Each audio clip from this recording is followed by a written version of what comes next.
Ok, bonjour à tous, bonjour à toutes. Bon, aujourd'hui on va apprendre à calculer ces deux limites.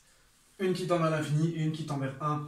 On va voir qu'est-ce que ça nous donne. Alors, quelle est la limite quand x tend vers l'infini positif de la racine carrée de 9x carré plus x moins 3x? Alors, comment faire ici? Alors, ici on a une racine carrée. Ce qu'on va faire en fait, c'est qu'on va multiplier par le conjugué, d'accord, de la racine carrée, pour obtenir une expression sans racine. Alors, quel est le conjugué de la racine carrée? Qu'est-ce que j'entends par là? Tout simplement, si vous faites la racine de a plus la racine de b, le tout multiplié par la racine de a moins la racine de b, à ce moment-là, vous allez obtenir un produit remarquable, d'accord? Vous avez a plus b fois a moins b, d'accord? Sauf que vous avez les racines. Et donc, a plus b fois a moins b, c'est la différence des carrés. Et donc, le carré de la racine de a, c'est a, et le carré de la racine de b, c'est b.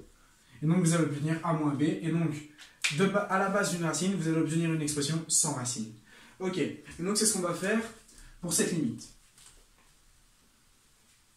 Alors, à quoi est égale cette limite? Bon, je recopie la limite. Limite quand x tend vers l'infini positif. Alors, en numérateur, j'ai la racine carrée de 9x carré plus x moins 3x. Donc, la racine carrée de 9x carré plus x moins 3x. Ok, bon, si je multiplie par le conjugué, on va prendre du rouge et on va multiplier par le conjugué. Ok, hop, hop, voilà, et je multiplie par, et donc le conjugué c'est quoi? C'est la racine, hein, de 9x carré plus x. Donc au lieu d'avoir moins 3x, j'ajoute 3x. Ok, donc ici j'ai multiplié par un nombre. Bon, si je veux que mon expression reste égale, lorsque je multiplie par un nombre, je dois tout simplement diviser par le même nombre, d'accord? Donc pour que ça reste égal, je dois diviser par cette quantité. Et donc je divise par la racine carrée donc, de 9x carré plus x, voilà, plus 3x. Ok, et qu'est-ce qui est bien avec ça? En fait, à la base de notre, ici, petite limite, en fait, le problème avec notre limite ici, c'est qu'on va avoir, quand x tend vers l'infini, 9 fois l'infini plus l'infini, la racine de l'infini, c'est toujours l'infini, moins 3x, et 3x, si je prends l'infini, c'est aussi moins l'infini. Du coup, j'ai l'infini moins l'infini, d'accord? Et donc, infini moins l'infini, techniquement, c'est une indétermination, et donc on doit calculer la limite pour voir qu'est-ce que ça nous donne, d'accord? Et donc, c'est ce qu'on a fait ici. On a multiplié par les conjugués, comme ça, on va annuler les racines, et voir ce qui va se passer. Alors, si j'annule les racines, ici, je vais avoir en dénominateur la différence des carrés, et donc, j'ai la limite quand x tend vers l'infini positif. Et donc, le premier carré, le carré de la racine, c'est 9x carré plus x, c'est ce qu'il y a à l'intérieur, moins, et donc, le carré de 3x carré. De 3x, pardon. Le carré de 3x, d'accord, si vous faites 3x au carré, vous avez 9x carré. Et pourquoi ça tombe bien? Parce que j'ai 9x carré plus x, et je vais soustraire 9x carré. Et donc, si je soustrais 9x carré, ça tombe bien, parce que ça va simplifier. D'accord? Donc je divise le tout par la racine de 9x carré plus x plus 3x. Alors, ce qui est bien maintenant, c'est que tout à l'heure on avait l'infini moins l'infini, donc c'est une indétermination. Tandis que maintenant en numérateur, on a l'infini plus l'infini. L'infini plus l'infini, ce n'est pas du tout une indétermination. Infini plus l'infini, c'est tout simplement l'infini, d'accord? Et donc ici, qu'est-ce qu'on peut définir? On peut définir que si on a la racine carrée et donc de 9x carré plus x, tout ceci, quand ça tend vers l'infini, c'est tout simplement égal à la racine carrée et donc de 9x carré, d'accord? Si je tends vers l'infini, les expressions vont être semblables, vont être égales et on a bien une égalité. Ok, et c'est quoi la racine carrée de 3x carré, de 9x carré? C'est tout simplement 3x. Cette racine carrée, quand on tend vers l'infini, elle est égale à 3x. Ok, et donc ici, petit rappel, c'est bien une limite. Ok, peut-être que mathématiquement, ce n'est pas correct, mais lorsqu'on parle de limite, tout ceci est bien correct. Alors, il va se passer que les 9x carrés vont se simplifier, parce que j'ai un plus et un moins. En dessous, cette racine, on venait de prouver que c'est égal à 3x, et du coup, je vais avoir la limite qui est égale à x divisé par, et donc 3x plus 3x. X divisé par 3x plus 3x, c'est x divisé par 6x.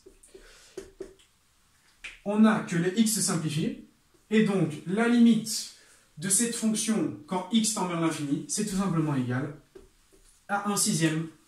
Voilà, voilà. Donc, la limite de la racine de 9x carré plus x moins 3x quand x tend vers l'infini, on multiplie par le conjugué. En dessous, on a infini plus l'infini. On peut définir que cette racine est égale à la racine de 9x carré, donc que c'est égal à 3x. Les 9x carré se simplifient et donc j'obtiens que mon expression est égale à 1 sixième car les x se simplifient à la fin. Et donc on a cette limite qui est égale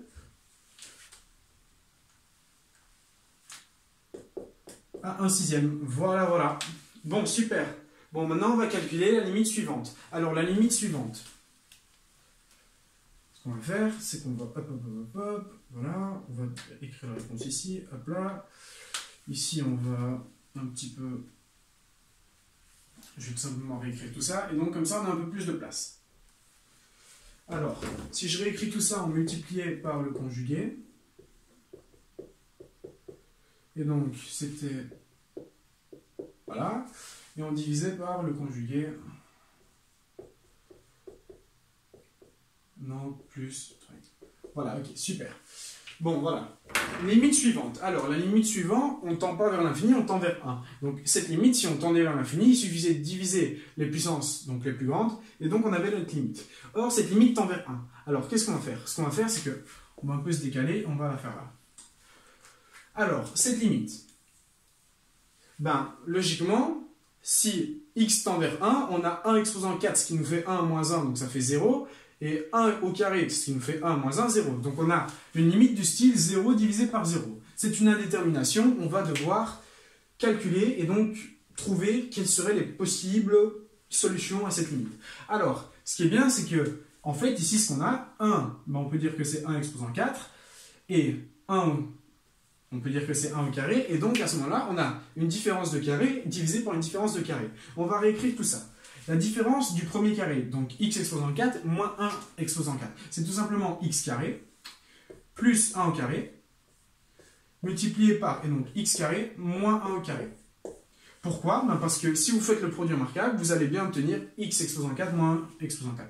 Et donc on divise tout ceci par, et donc ici je ne vais pas le toucher, je vais laisser le carré comme il est, x carré moins 1 au carré, et voilà. Et donc j'ai ma limite qui est égale à tout ceci. Alors à ce moment-là, qu'est-ce qui va se passer? Eh ben, on a ici les mêmes dénominateurs qu'on peut supprimer, même si c'est égal à 0. Ici, je vous rappelle qu'on est dans des limites, donc on néglige, donc quand c'est égal à 0, ce n'est pas égal à 0, d'accord? Ce sont des nombres qui tendent vers 0.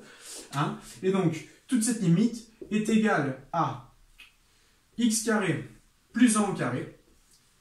Et donc, quand x tend vers 1 positif, on a tout simplement la limite qui est égale à 2. Voilà, voilà. Et donc, cette limite est égale à 2. Voilà, voilà. Bon, c'est déjà terminé pour les limites. J'espère que vous aurez bien compris toutes ces notions, d'accord? Qu'il faut vraiment pas se dire c'est 0 divisé par 0, c'est pas possible, d'accord? Il y a toujours moyen de s'en sortir. Et quand il n'y a pas moyen, il n'y a pas moyen, voilà, c'est comme ça. Donc, je vous remercie de votre attention et je vous dis à très bientôt pour de nouvelles vidéos.